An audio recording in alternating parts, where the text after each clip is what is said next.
বৃহস্পতিবারের আমল, দুয়া কবুলের সুবর্ণ সময়।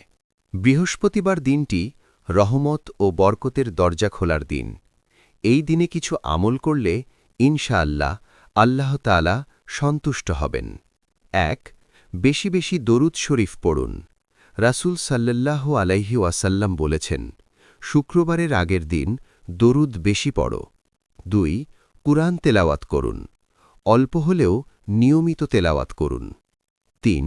মাগফিরাতের দোয়া করুন। নিজের ও পরিবারের গুনাহ মাফ চেয়ে নিন। ৪. পাক পবিত্র অবস্থায় থাকুন। সম্ভব হলে গোসল করে ইবাদতে বসুন। ৫. বৃহস্পতিবার রাতের জন্য প্রস্তুতি নিন, কারণ বৃহস্পতিবার রাত দোয়া কবুলের রাত। ৬. কারো প্রতি হিংসা, রাগ, অভিমান থাকলে ক্ষমা করুন। হাদিসে এসেছে, এই দিনে আমল আল্লাহর কাছে পেশ করা হয়। ৭.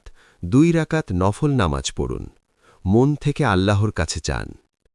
আজই শুরু করুন, হয়তো আজই আপনার দোয়াটি কবুল হয়ে যাবে। আল্লাহ আমাদের সবাইকে আমল করার তাওফিক দিন। আমিন। ইসলামিক ও শিক্ষণীয় ভিডিও পেতে আমাদের চ্যানেল সাবস্ক্রাইব করুন।